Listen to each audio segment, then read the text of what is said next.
ya tiene que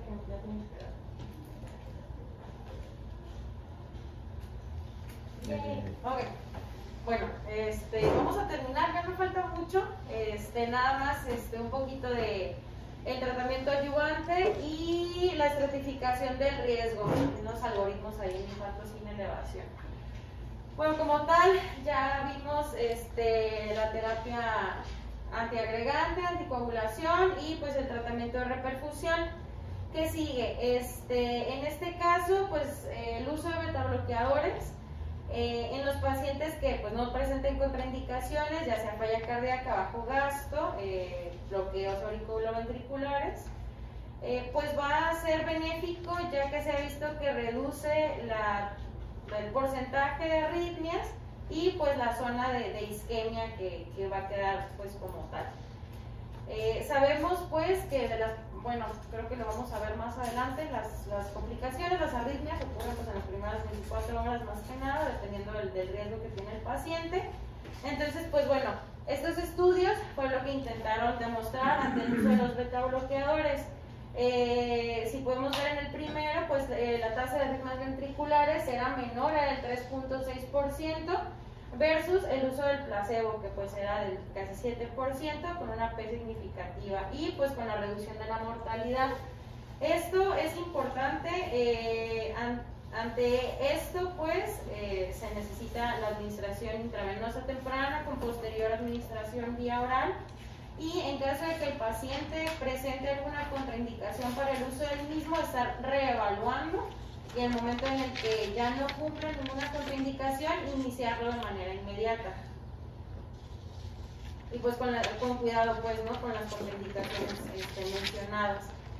Además de esto, pues el infarto como tal va a desencadenar una activación neurohormonal, caracterizada por un incremento en la actividad de renina y aldosterona.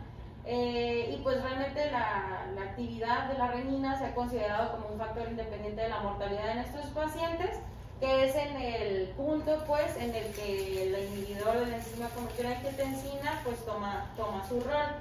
Esto pues va a disminuir igual la tasa de la extensión del infarto y pues como tal el remodelado ventricular, que sabemos que pues los pacientes que quedan con una baja función ventricular pues van a ser pacientes que tengan mayor tasa de complicaciones a largo plazo.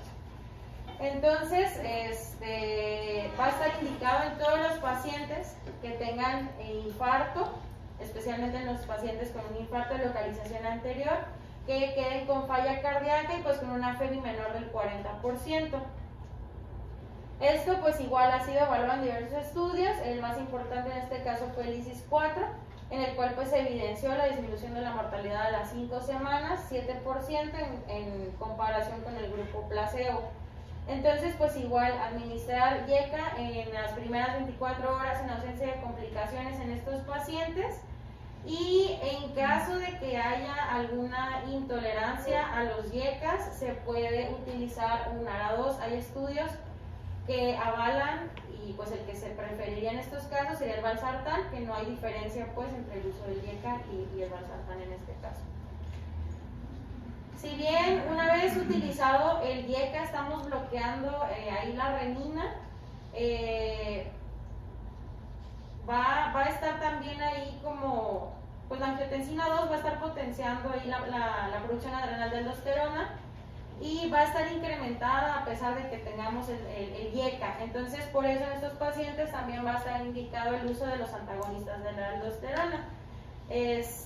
Aparte pues de la reducción en la actividad pues de la aldosterona, va a conferir otros efectos cardiovasculares como pues sí, la disminución pues de esos depósitos de colágeno miocárdico y pues la apoptosis de los cardiomiocitos como tal.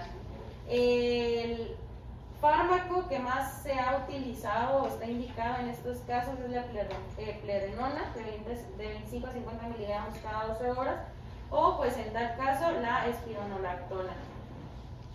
Y pues la indicación es la misma con los pacientes con infarto, con falla cardíaca, FEBI baja, en aquellos en los que ya se les empezó el tratamiento con betabloqueador y con el YECA. Y pues las estatinas realmente no se están administrando por un paciente que tenga problema de dislipidemia. Realmente se menciona que no podemos nosotros realizar un diagnóstico temprano de dislipidemia en estos pacientes porque va a haber reducción de la LDL en las primeras semanas posteriores al infarto. Sin embargo, pues sí se ha visto que si se usan las estatinas en las primeras 24 horas, sí se asocia a disminución de la mortalidad hospitalaria, menos complicaciones y en algunos estudios comentan pues mayor adherencia al tratamiento a largo plazo. ¿Cuál es la indicación o cuál es la meta del uso de estas estatinas? Es mantener una LDL por debajo de 70 miligramos por decilitro o la reducción del 50% en el caso de que se encuentren por arriba de estos valores. Como tal, para nosotros clasificar, estratificar el riesgo de los pacientes que se presentan con infarto, existen varias clasificaciones. En 1963, como tal, se empezaron a reportar los efectos o el beneficio que tenía el paciente al ingresar a una unidad coronaria, que en ese entonces pues era como el boom, empezaban a diseñarse estas unidades. Entonces, pues, Killip, que es de donde viene esta clasificación, distribuye a los pacientes en este estudio en 4 clases, dependiendo pues si el paciente no presentaba falla cardíaca, si presentaba falla cardíaca leve, falla cardíaca moderada severa o si se encontraba en choque cardiogénico. Y pues en estos pacientes se evidenció realmente una incidencia del 90% de arritmias. Pues hay que recordar que en aquel entonces el tratamiento pues era muy diferente al que tenemos ahora la tasa de arritmias es muy más baja pues. Sin embargo, ¿qué es lo importante en este caso? Que a mayor grado funcional que designó Killip, pues incrementa la incidencia de arritmias, siendo hasta de un 94% en pacientes con choque cardiogénico y pues la mortalidad que ellos describían hasta un 80%. Por eso pues la importancia o por eso se toma de aquí esta clasificación para añadirla a otras escalas de severidad que aún comentan que pues es como que tiene valor predictivo más fuerte de algún evento adverso. Posterior a esto, bueno, pues se desarrolló una escala de riesgo que pudiera predecir la mortalidad a los 30 días de presentación en los pacientes que presentaran un infarto con elevación del segmento ST. Este estudio pues estudió como a 15,000 pacientes que estaban en el registro TIMI y evaluó los factores de riesgo independientes de mortalidad y aquellos que tenían como mayor valor predictivo los unificó y designó una escala en la cual se quedaron 8 variables únicamente. Estas 8 variables componen la escala, y pues nos va a dar un puntaje de 0 a 14, en el cual ellos vieron que la proporción de la mortalidad a los 30 días incrementaba pues con el puntaje que ellos recibían, siendo hasta de un 77% en aquellos que presentaban 8 puntos o más. Entonces pues aquí se utilizó como tal un corte para un riesgo alto de 5, que es realmente el que utilizamos hasta la fecha. Sin embargo, la escala con mayor poder de discriminación es la escala de Grace. Esta escala pues básicamente se realizó de la misma manera, evaluaron la población de pacientes con síndrome coronario agudo. Aquí no se hizo una discriminación, se unificaron a pacientes con infarto con elevación, sin elevación, incluso con angina inestable. Y pues se utilizó dos puntos principales: la mortalidad por cualquier causa o pues la composición de muerte o un reinfarto tras el egreso pues a los 6 meses. Ellos evaluaron a 20,000 pacientes aproximadamente y pues unificaron también su escala. Ellos observaron que los factores de riesgo pues eran más importantes o tenían mayor peso en los pacientes con infarto con elevación, Sin embargo, a los 6 meses todos tenían, era igual pues el poder discriminatorio en todos los pacientes. Entonces, pues bueno, del ingreso a la mortalidad a los 6 meses, la clasificación de Killip y Kimball y la edad avanzada fueron los predictores más importantes de la mortalidad en esta escala. Que igual pues, la clasificaron en bajo, intermedio, alto, teniendo un puntaje alto arriba de 140 puntos, determinando una mortalidad hospitalaria del 3%. Y pues como vamos a ver, esto es importante para determinar también el tratamiento en los pacientes que tienen un infarto sin elevación al momento de nosotros realizar una estrategia de revascularización. Igual, en cuanto al... bueno, esto lo va a hablar en alemán, me imagino más adelante, pero nada más para mencionarlo rápido, todo lo va a hablar en alemán. Spoiler. En caso de que tengamos pues un infarto de ventrículo derecho, pues también tiene su propia clasificación. Aquí pues un estudio que se realizó aquí en México por Lupi y colaboradores para evaluar el espectro clínico del infarto del ventrículo derecho como tal. Ellos lo clasificaron en 3, si no había datos de hipotensión o falla del ventrículo derecho. El diagnóstico como tal de la falla del ventrículo fue tanto clínica como ecocardiográfica. En la clase B si había hipotensión persistente o datos como tal de falla, y la clase C si ya estaba en choque cardiogénico como tal. Algo pues importante, los pacientes de la clase A realmente todos presentaban en la mayoría una evolución clínica favorable en un 70% de los casos. Sin embargo, pues los pacientes de la clase B ya presentaban una mortalidad del 20%, como podemos ver en la tabla de arriba, y los de la clase C, pues muerte hasta en un 6%. Algo importante, pues, es la mortalidad también asociada a la estrategia, al tratamiento, pues, que ellos designaron.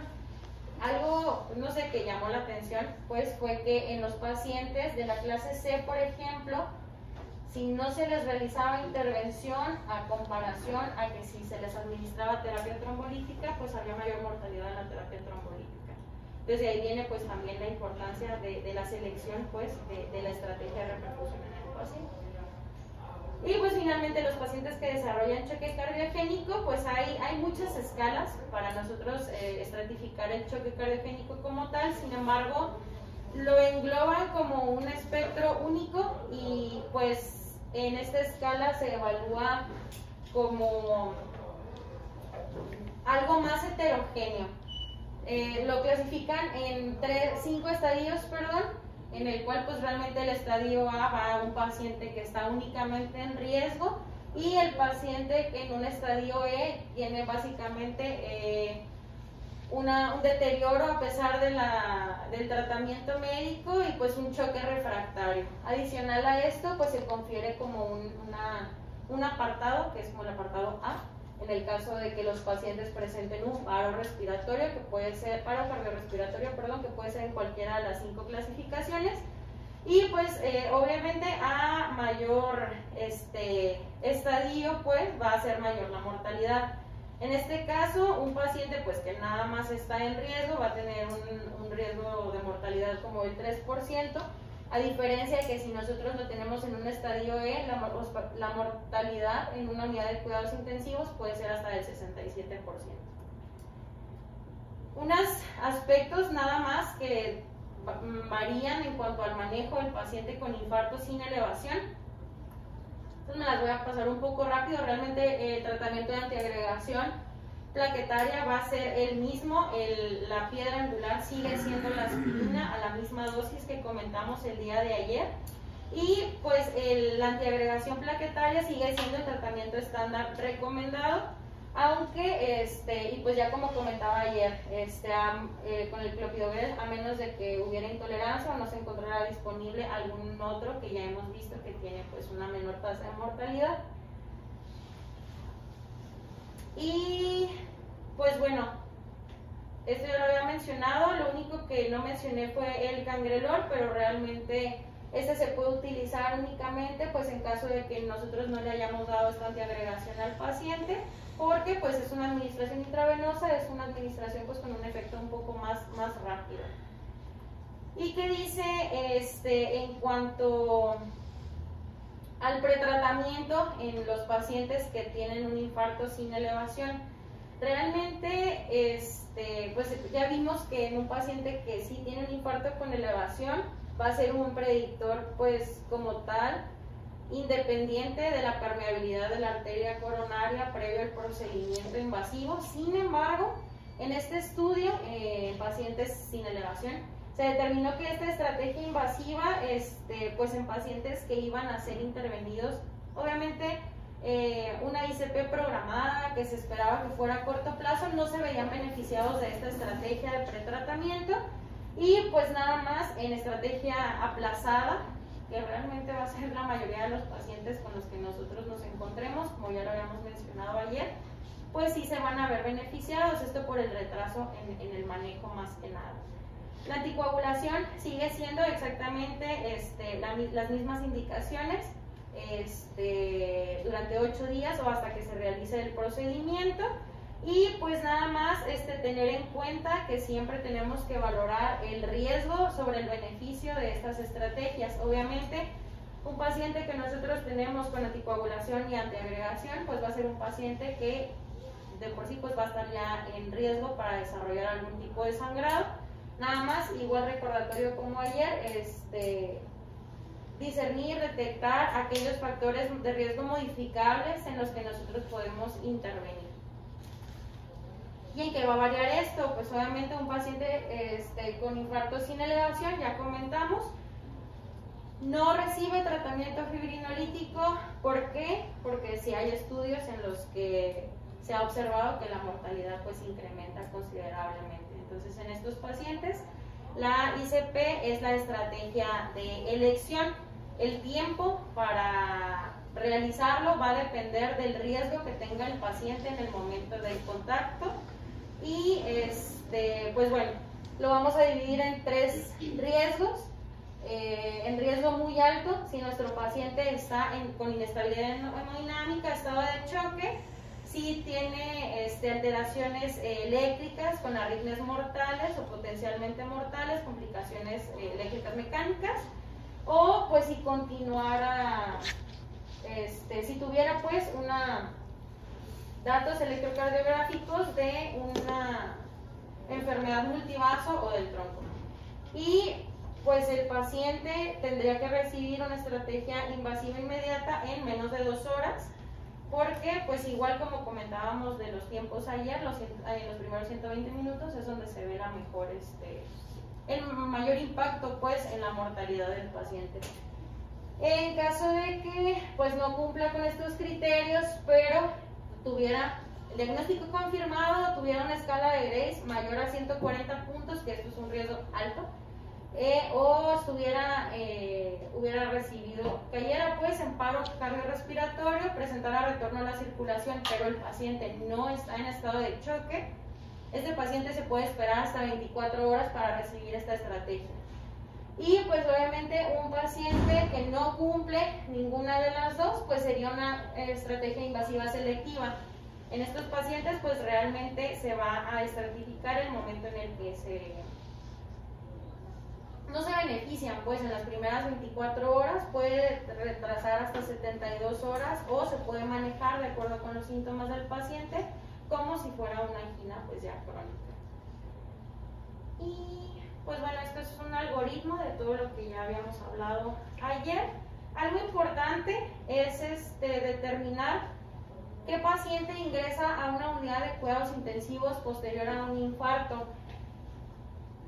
Algo pues curioso, ¿no? Desde que se empezaron o se inició pues en las unidades coronarias, lo ideal o lo que se comentaba era pues todo paciente con infarto con elevación, ya sea haya recibido una estrategia de reperfusión o no, debería de ingresar a una unidad coronaria para vigilancia sobre todo y detección oportuna de las arritmias potencialmente mortales, pues, con personal capacitado, ¿no? Esto sí se vio que disminuyó la mortalidad de los pacientes en los estudios en aquellos años. Sin embargo, posterior a esto, las estrategias de tratamiento han cambiado y la incidencia de las arritmias es mucho más baja que previamente. Entonces, vamos a ver ahorita unos artículos pues que van a hablar de eso. Ahorita la guía como tal sí nos comenta que después del tratamiento de repercusión, todos los pacientes tienen indicación de ingresar a una unidad de cuidados cardiovasculares y pues con personal que sepa tanto la detección oportuna de arritmia, su manejo o pues el estado de choque y ventilación mecánica y demás cosas. Entonces, pues bueno, lo ideal es una monitorización electrocardiográfica mínima durante 24 horas, esto en pacientes que no tengan ningún factor de riesgo, y esto se puede extender hasta 48-72 horas en pacientes que sí los presenten. ¿Qué factores de riesgo? Pues realmente uno determina si el paciente no tiene inestabilidad hemodinámica y si la intervención coronaria percutánea no tuvo complicaciones, se determina que el paciente pues puede ser de bajo riesgo y la tasa de arritmias es relativamente baja, algunos estudios lo describen menos del 3%. Algunos otros criterios para designar bajo riesgo, pues la edad, como ya habíamos visto, menor de 70 años, que tuviera una FEBI arriba del 45%, una enfermedad que no fuera trivascular y pues la ausencia de arritmias persistentes al ingreso. Obviamente aquel paciente con inestabilidad hemodinámica, estado de choque, que necesite o amerite pues ventilación mecánica, pues es un paciente que sí tiene que estar en esa unidad para resolver el problema. Y pues eso menciona también la guía, traslado precoz en pacientes hemodinámicamente estables que pues no hayan tenido complicaciones a una unidad intermedia, pues igual con personal capacitado. Existe una escala. Esta escala pues fue diseñada como tal para predecir en el momento del ingreso qué pacientes pueden desarrollar complicaciones que requirieran cuidado en una unidad de cuidados intensivos. ¿Qué complicaciones buscaron ellos? Pues el paro cardiorrespiratorio, choque, el bloqueo, la hemorragia y pues la ventilación mecánica como tal. Ellos estudiaron a un total de 4.200 pacientes más o menos y evaluaron que de todos estos pacientes solo el 3%, sí, 2.4% ameritó, pues tuvo una complicación pues que requiriera una terapia intensiva, y el porcentaje mayor pues de complicaciones fueron los bloqueos y la ventilación mecánica. Y pues bueno, se les designó aquí las variables, como ya habíamos mencionado, pues la edad, la creatinina, la presión y pues las alteraciones electrocardiográficas, y se les designó un puntaje a mayor riesgo. En estos pacientes se vio que un puntaje arriba de 12 pues sí tenían un porcentaje de mortalidad arriba del 30%. Entonces pues esto podría ser como discriminatorio, pues aquellos pacientes que tuvieran un puntaje abajo de 2 pues se podría considerar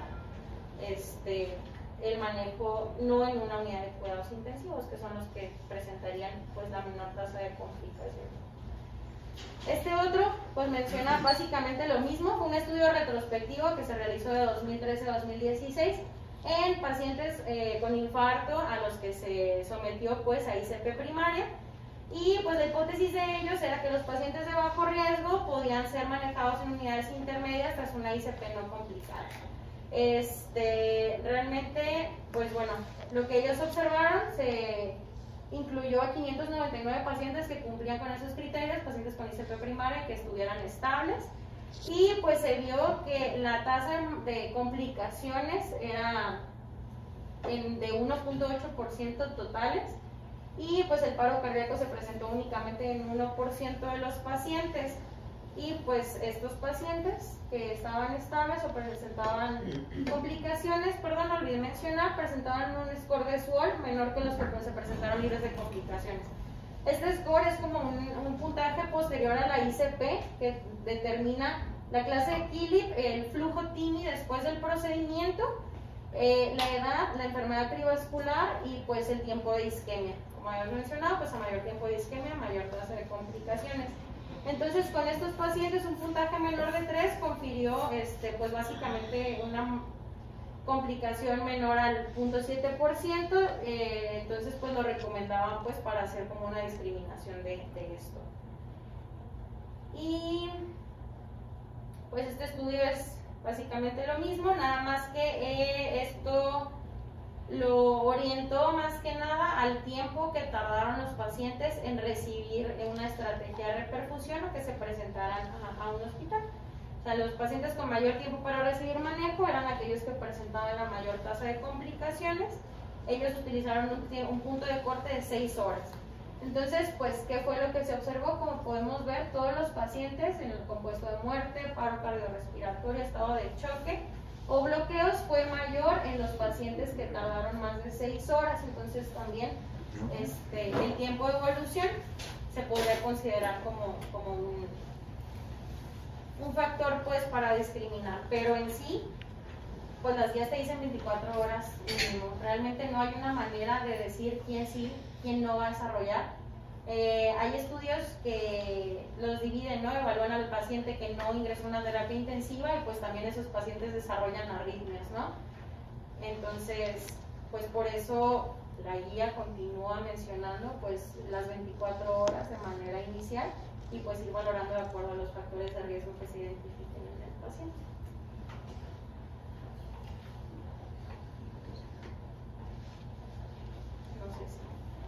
Algo no relacionado a la glutamina.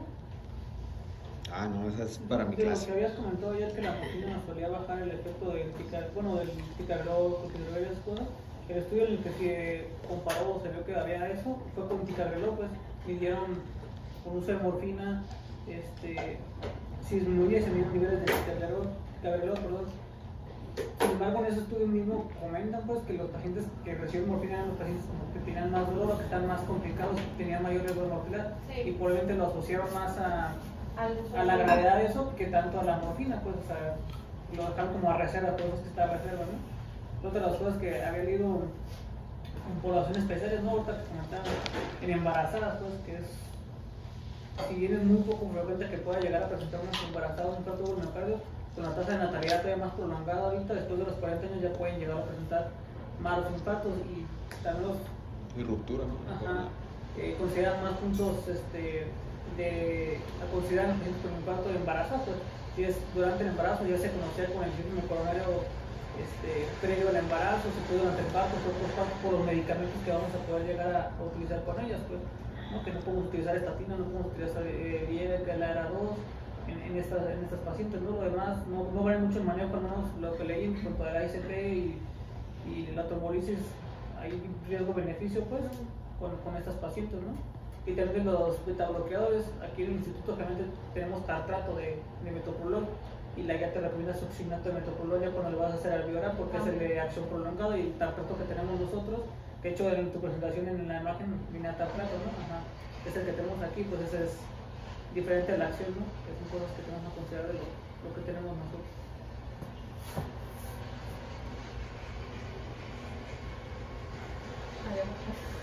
También en embarazadas la esterectomía frecuente era disección coronaria, no tanto ateromatosis. Era 17% ateromatosis y casi el 40% era por disección. Yo investigué en específico pues acerca de lo del infarto agudo del miocardio, pero adentro de la UCI, pues, o sea, cuántos infartos nos pasan en una UCI metabólica que no sea para pacientes pues como la nuestra, pues que no es para pacientes infartados y que se infartan ahí, y cuántas veces pues no detectamos el diagnóstico, ¿no? Entonces me gustó un artículo que saqué en el Journal of Intensive Care del 2016, que fue una reseña de varios estudios sobre el tema, y ellos mencionaban desde un estudio en el 2006 donde se comparó diagnósticos de la UCI con autopsias que se realizaban a los pacientes, y se vio pues una fuerte discrepancia, hasta en un 50% entre el diagnóstico con el que el paciente se había egresado con lo que realmente había muerto, pues. Y se vio que una de las cosas con las que más aparecían en la autopsia y que no habían sido detectadas por el clínico eran en primer lugar los infartos, y seguido por las tromboembolias pulmonares y después de eso carcinomatosis. Entonces esa era una, pues, entonces para ahí establecían ellos el problema. Y luego, por ejemplo, se vio que en la UCI pues es un lugar particularmente difícil para detectar un infarto porque hay muchos factores que confunden al clínico. Por ejemplo, otro estudio, ahí ellos mismos veían, por ejemplo, un estudio en el 2010, 600 autopsias en 10 años, se vio que 75 pacientes de esas 600 autopsias tenían infarto, de los cuales solamente se había sospechado, o sea, en la autopsia, para decir el infarto, solamente se había sospechado en 55, y se había podido demostrar antes de la muerte el infarto solamente en 11.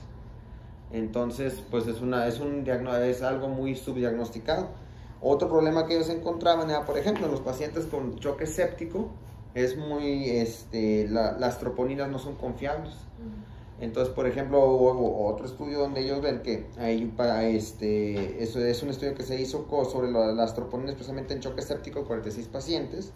Se hacen 12 autopsias de esos 46 pacientes. 7 de esos pacientes habían salido con troponinas positivas, pero no tenían en la autopsia datos de infarto. Pero de esos, un paciente que había tenido troponinas negativas con choque séptico, resultó que tenía ruptura de la pared del ventrículo izquierdo por enfermedad isquémica concomitante con la sepsis. Entonces, bueno, ellos después de ver todo esto, pues sacaban algunas recomendaciones, algunas pues igual obviamente no son posibles. Pero, por ejemplo, una de las cosas que vieron es que, otro de los errores que veían ellos era que a veces se hace el diagnóstico o se descarta el diagnóstico solamente con un solo electrocardiograma. Y por ejemplo también se apoyaban en un estudio donde vio que 4 médicos expertos les dabas el mismo electrocardiograma y había una diferencia entre ellos, pues sí, con el mismo electro, entre si el paciente estaba o no teniendo un síndrome coronario agudo. Entonces, las recomendaciones finalmente a las que ellos llegan es pues el monitorizar a los pacientes, si vas a hacer un monitoreo de una sola derivación, que sean B2, B3 y B4, pero no lo recomiendo. Electrocardiograma a todos los pacientes que lleguen a la terapia intensiva, o sea, de cajón. Y en los pacientes que tengan factores de riesgo, pues ellos recomendaban un electrocardiograma de 12 derivaciones diarias.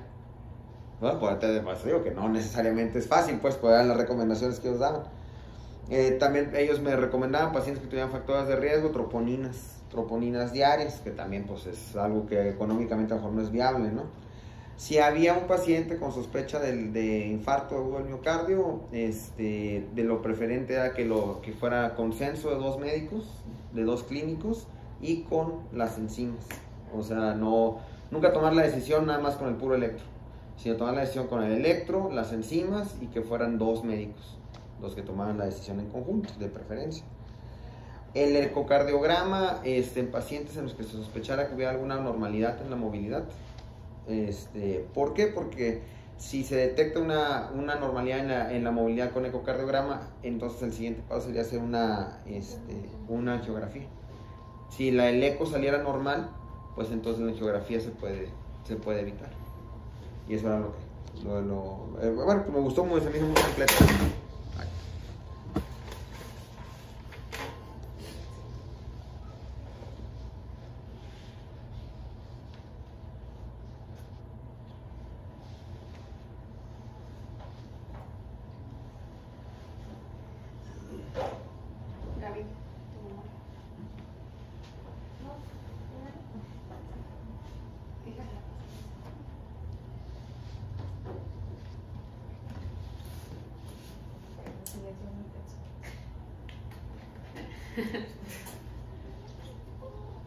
No sé, ya nadie. No.